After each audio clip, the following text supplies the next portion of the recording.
हमारी सरकार बोलती है कि पढ़ना हर बच्चों का हक है, लेकिन हम कैसे पढ़े आप वो नहीं बताते हैं। 12th के बाद मैं और मेरी बहन ने 3 मंथ तक एजुकेशन लोन के लिए ट्राई किया, बट हमें एजुकेशन लोन नहीं मिला। किस स्टेट में है?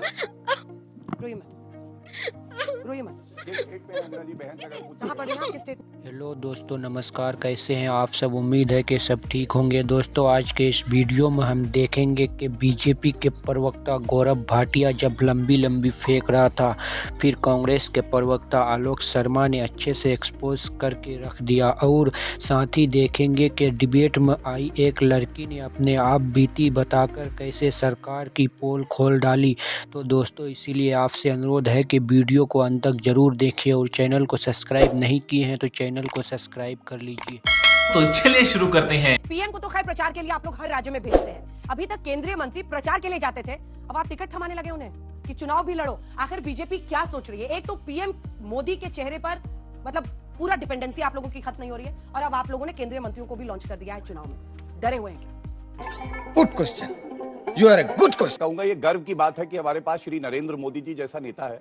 जहां जाते हैं वो जनता उनके साथ चलती है और भाजपा का झंडा हर जगह लहराता है, कमल खिलता है। एक तरफ नेता है, सही नियत है, और दूसरी तरफ कुछ है ही नहीं। और इतने तेजस्वी लोग हैं हमारे पास। आलोक जी, प्रधानमंत्री इनके, मंत्री इनके, स्ट्रैटेजी वही रचेंगे ना जो इनको रंग लाकर दिखाएगा, इसीलिए वो कर रहे हैं। इसमें दिग्विजय जी बड़े खुश हो रहे हैं कि देखो कौन किसको निपटा देगा। क्यों खुश हो रहे हैं? आप अपनी स्ट्रैटेजी बताइए। एक स्ट्रेटेजी तो अभी तमाम लोगों ने और आज तक के दर्शकों ने देखी कि प्रवक्ता की क्या स्ट्रेटेजी थी। एक प्रश्न का सीधा उत्तर नहीं, माता जैसे शब्द की मजाक उड़ाना, ये स्ट्रेटेजी सारी की सारी अब रखी रह जाएंगी। स्ट्रेटेजी नहीं है ये आंखों में धूल झोंकने का जनता के प्रयास है कि आप यहां से इसका चेहरा बदल दीजिए, उसका चेहरा ले आइए, उसके चेहरे को हटा दीजिए, फिर मोदी जी का चेहरा ले आइए, फिर एक डमी को बैठा दीजिए, चोरी की सरकार चलाइए, सरकार ना बने तो एमएलए तोड़ लीजिए, एमएलए को 50-50 खोखे देकर सरकार बना लीजिए, और यहां पर आकर एक सवाल का सीधा जवाब नहीं दीजिए, और पूरे देश को गुमराह करने का काम किया जा रहा है। सही पकड़े हैं। इंडिया वर्सेस भारत कर दीजिए, फिर वन नेशन वन इलेक्शन कर दीजिए, फिर महिला आरक्षण, फिर यूसीसी और तमाम चीजों में आपको G20 में 30,000 करोड़ का एडवर्टीजमेंट, केवल एक चेहरा दिखना चाहिए। ये केवल आंखों में धूल झोंकने का काम है। जो व्यक्ति 19 साल तक सीएम रहा, उसके ऊपर आप भरोसा नहीं कर रहे हैं, इसका मतलब वो निकम्मा था, उसने काम नहीं किया। क्या वो आज विधायक बनने लायक नहीं? क्या उसका टिकट भी आप काट देंगे? अगर आप वो इतना अच्छा काम किया और विकास के इतने झंडे गाड़े, तो सबसे पहले उसको साइड में क्यों किया? क्या आपको ये नहीं लगता कि आपको केवल सत्ता चाहिए? केंद्र आएंगे, महंगाई के नाम पर वोट मांगेंगे, बेरोजगारी के नाम पर वोट मांगेंगे। किस चीज के नाम पर आप वोट मांगेंगे? मध्य प्रदेश में जो 2 दिन पहले उज्जैन में एक बालिका के साथ हुआ, उस नाम पर वोट मांगेंगे आप? उसके बाद क्या हो रहा है, उसके बाद नाम पर वोट मांगेंगे? आपने कहा था फास्ट ट्रैक कोर्ट बनेगी, तमाम चीजें होंगी। मध्य प्रदेश में क्या हालात है वो पूरा देश देख रहा है।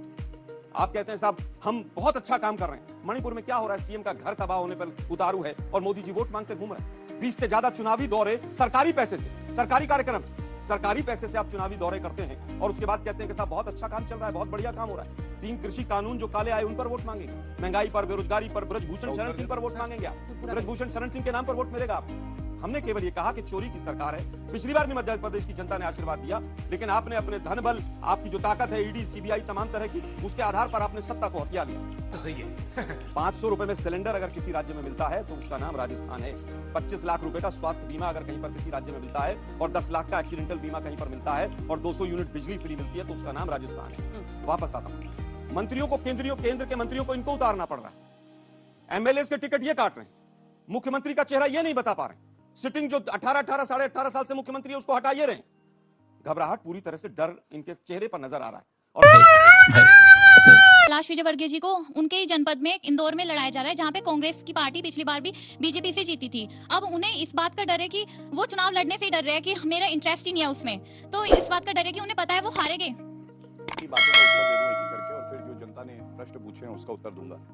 सबसे पहले इन्होंने एक कटाक्ष किया कि ज्योतिरादित्य सिंधिया जी बैग लेके चल रहे हैं। अरे बैग लेके चलना तो कोई बुराई नहीं है। यहाँ तो लोग कह रहे हैं कि खाली सूटकेस लेके रेलवे स्टेशन पे एक बालक पहुंचा हुआ है। वो जो बच्ची पूछ रही थी उसका जवाब दीजिए। एक काम कर, 200 रुपए दे और 50 रुपए काट ओवर है। G20 का सफल आयोजन, छाती हुई 56 इंच की। चंद्रयान 3 लॉन्च होता है, भारत का तिरंगा लहराता है, छाती हुई 56 इंच की। और विमेन रिजर्वेशन बिल कौन लाता है? नरेंद्र मोदी जी, छाती हुई 56 इंच की। और अब के 10 सेकंड, इनकी सीटें हैं 52, इनकी है 3 और इनकी है 1। टोटल कर दीजिए, छाती हुई 56 इंच की नरेंद्र मोदी जी। कि जो अहंकार भरा प्रवचन आप लोगों ने सुना, जनता उसका आने वाले सही समय पर उपहास का भी उत्तर देगी और इस घमंडिया भाषा का भी उत्तर देगी कि किस तरह से घमंड में चूर होकर सत्ताधारी प्रवक्ता आज अपना प्रवचन दे रहे हैं। जनता सबसे सर्वोपरि होती है, जनता उत्तर देगी। मैं इससे ज्यादा कुछ नहीं कहूंगा। डर जरूर है और डर मोदी जी को सबसे ज्यादा है। 18.5 साल मध्य प्रदेश में शासन रहा इनका, 54 मिनट का भाषण और 51 बार कांग्रेस का नाम लेते हैं। इनको फोबिया है कांग्रेस के डर का कि कांग्रेस को जितना कोसोगे बस कांग्रेस को कोसते रहिए, उपहास करते रहिए, मजाक उड़ाते रहिए। ब्रजभूषण शरण सिंह पर कोई उत्तर नहीं होगा, मणिपुर पर चुप्पी साधे रखेंगे, लेकिन 10 साल पहले किसी व्यक्ति ने क्या बोला था बस उस पर आज आ जाइए आप। नहीं तो कहा था बहुत हुआ महिलाओं पर अत्याचार, अब की बार उनकी सरकार। वो बच्ची राजस्थान पिछले पे 3 पूछ साल रही से मैं दे रहा हूँ। Thank राजस्थान का मैंने पहले भी कहा लड़के नहीं कि आ राजस्थान के रहे, अंदर नहीं उत्तर। कंपलसरी FIR के बाद संख्या बढ़ी और 51% जो महिलाओं के अगेंस्ट केसेस थे वो घटकर जो पेंडेंसी थी वो 10% पर आई। लेकिन जोधपुर के अंदर जो लड़के पकड़े गए वो ABVP के थे, जो भाजपा से जुड़ा हुआ संगठन है। तो उनको और कौन उन्होंने- रोकेगा? देखिए उनको रोकने का काम सीएम रोकेंगे ना? मैं कह रहा हूँ ABVP का वो कहीं का, उससे क्या फर्क पड़ता है? 6 घंटे के अंदर अंदर उनको जेल में डाला। इनको पता ही ब्रजभूषण शरण नहीं। की तरह सिंह की तरह सुप्रीम कोर्ट नहीं जाना पड़ा बच्चियों को। अठवा कांड हो, हाथरस हो, तमाम जगह बीजेपी के लोग इन्वॉल्व पाए जाते हैं। कुलदीप सेंगर की पार्टी के लोग भी महिला आरक्षण की बात करते हैं, सुरक्षा की, तो ऐसा लगता है जैसे छाछ तो बोले ही बोले, छलनी भी बोले। अंकिता भंडारी वाले लोग, अंकिता भंडारी में कहा गया कि RSS के बड़े लोग वहां पर उस रिजॉर्ट के अंदर आते थे। आज वहां पर हमारी बहनें सर मुड़वाकर विरोध प्रदर्शन देहरादून में कर रही हैं और ये लोग महिलाओं पर ठीक बोलते है, हैं। कंक्लूडिंग। शर्म करो, भगवान से डरो। पुली तो भाग उठाता है और राहुल गांधी कांग्रेस पार्टी गौरव के जी। बाहर बन गए हैं। देखिए, मुझे मैं लगता बता है- रहा हूं आपको, अरे, अरे, खाली भाग- सूटकेस उठा के घूम रहे फोटोशॉप। इस हेलो, देश के कैमरा लगा दो। इस देश के ऊपर नहीं, क्या मोदी ये बात सरकार, आप उन्हें समय देंगी तो मैं बिल्कुल इस काउंटर देश के करूंगा। ऊपर मोदी मुझे दीजिए, सरकार मैं बाहर उत्तर बन गई देता है। हूं। और युवाओं ध्यान रख लीजिएगा, अगर आप लोग जागरूक नहीं हुए, अंग्रेजों से पीछा छुड़ाना आसान था, RSS की विचारधारा से पीछा छुड़ाना मुश्किल है। मेरी बात को याद रखिए। Bye bye. हमारी सरकार बोलती है कि पढ़ना हर बच्चों का हक है, लेकिन हम कैसे पढ़े आप वो नहीं बताते हैं। 12th के बाद मैं और मेरी बहन ने 3 मंथ तक एजुकेशन लोन के लिए ट्राई किया, बट हमें एजुकेशन लोन नहीं मिला। किस स्टेट में है? रोइए मत। मुझे स्किल आता है, उसको यूज करके मैं काम करना स्टार्ट किया, उससे जो पैसा आता है उससे मैं अपना एजुकेशन कंप्लीट कर रही हूँ। बट अभी मुझे अफसोस है क्योंकि मेरी बहन एजुकेशन कंप्लीट नहीं कर पा रही है। मैं चाहती हूँ वो भी एजुकेशन कंप्लीट करे। उसको आप कहाँ पे रहती है? कहाँ पे रहती हैं? बिहार। बिहार में रहती है। बट उसे एजुकेशन लोन नहीं मिला है। अभी टाइम जा रहा है क्लासेस का, अभी वो घर पे है, नहीं पढ़ पा रही है। क्यों नहीं मिल रहा है उसको एजुकेशन लोन?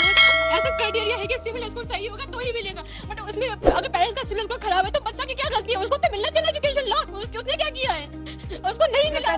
सभी नेताओं को, राजनीतिक पार्टियों को शर्म से सिर झुका लेना चाहिए। इससे ज्यादा मैं क्या कह सकती हूँ? आप अलग से हम नहीं किए, हमने किसी को संभाला कि हम कोई नहीं हो रहा, हमारे लक में नहीं है, हम नहीं पढ़ेंगे। नहीं, आप क्यों नहीं पढ़ेंगी? जरूर पढ़ेंगी। और आपका जो केस है, मेरी बहन पढ़ रही है, वो घर पे है, उसको मिलना चाहिए एजुकेशन। घोटाला है कि 16 करोड़ परिवार इस देश में मासिक 20,000 रुपए के व्यय पे जिंदा है। आप ये पेट्रोल, डीजल और सिलेंडर सब जोड़ लीजिए तो 24,000 का खर्चा है किराया वगैरह मिला करके। एक आम परिवार जैसे हमारी बहन है, इनका परिवार हुआ, बगैर कर्जे के आप अपनी जिंदगी में आगे बढ़ नहीं सकते। लेकिन सच ये है कि उस कर्जे के बाद ना आपको शिक्षा मिल पा रही है, ना रोजगार मिल पा रहा है। और ये सरकार उस सरकार का सबसे बड़ी विफलता है, जो एक तरफ तो 15 लाख करोड़ बड़े बड़े पूंजीपतियों का माफ कर देती है, दूसरी बार कहती है कि 44 करोड़ आपको एजुकेशन लोन नहीं मिल पा रहा क्योंकि आपके हिस्से का लोन 44 करोड़ मुद्रा लोन के रूप में किसको दे दिया गया। ठीक है, आप क्या जल्दी- किया गया है? मुझे लगता है कि बच्चों की सुरक्षा तक के पैसे को एडवर्टीजमेंट पे खर्च कर अगर कोई सरकार कर सकती है तो मोदी सरकार। आप एक कौन से